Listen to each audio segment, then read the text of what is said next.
within about 24 hours, much less heralded, but at the same time, when you pick up a defensive end in the same conference from Temple and Quincy Roche, who racked up some ridiculous numbers, like top 5 in the nation, sacks and tackles for loss numbers.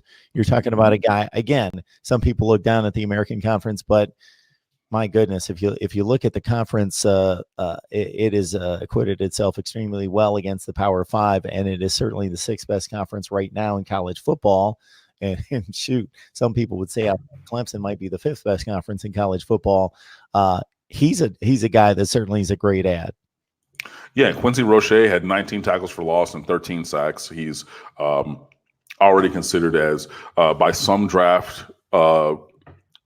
writers, the number 1 defensive end prospect for the 2021 NFL draft at present.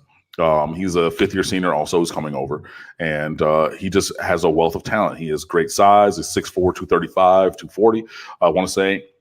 And he's played again for a good program, Temple, over the course of time. They had Jeff Collins, and then they have – who's their coach now?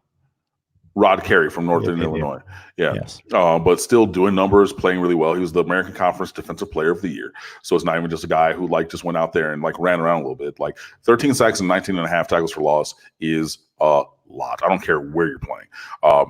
And yeah, you add him to the defensive line. So you put him opposite Gregory Rousseau. You're getting Jalen Phillips, the number 1 recruit in America 3 years ago. He's going to be back and eligible. You got Cam Williams, Quincy Williams, and Chance Williams, all at defensive end as well.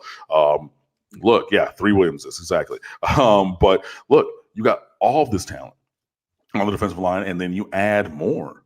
Look, okay, did Quincy Roche and the addition of him, did he probably end up running off Scott Patchen, who's going to return for a 6th year to college football, but has elected to take that 6th year elsewhere? Maybe. And I really wish Scott the best, man. I mean, he's persevered through so many injuries, was a high 4-star recruit coming in. His father played at Miami. His uncle played at Miami. His brother, unfortunately, went to Florida like a dum-dum. But, when Scott Patchen dropped his transfer portal note, he said, I've always wanted to be a Hurricane. And, I got to speak to Scott Patchen a couple of times and meet him. And, I mean, he's just a personable kid. And, he went through a lot here. He was the last Al Golden recruit that was on this roster.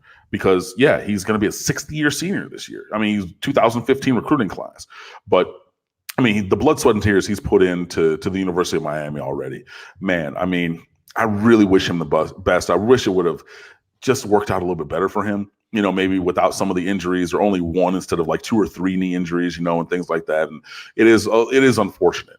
And, yeah, when you add somebody of Quincy Roche's caliber who's probably going to cede a lot of those snaps that you're probably going to give to him, to Patchen, then, he's looking for a place where he can play as a 6th-year senior and, just have his last year maybe be a little bit more productive than it might have been here. And that's just kind of the risk that you run. Same thing. I didn't mention it earlier with D'Eriq King, but, you bring him in to start. Jaron Williams, peace out, hits the portal. And Jaron Williams is good, and he has potential to be great. I mean, 19 touchdowns and 7 interceptions last year. Yes, he threw 6 interceptions in 2 games.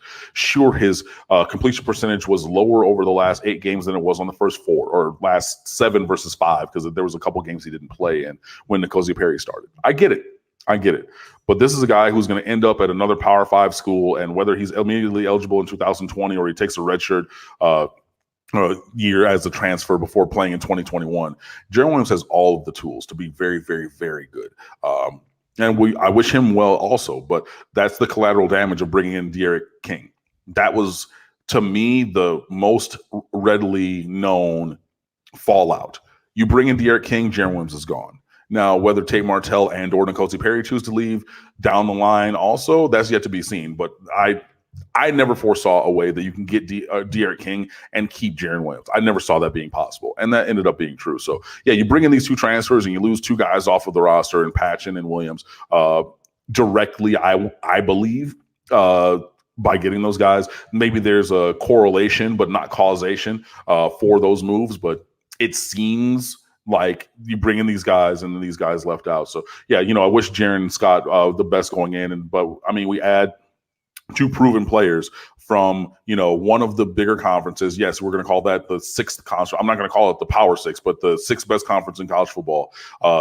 the previous offensive player of the year, who's accounted for 50 touchdowns in a year, and then the defensive player of the year from this past season.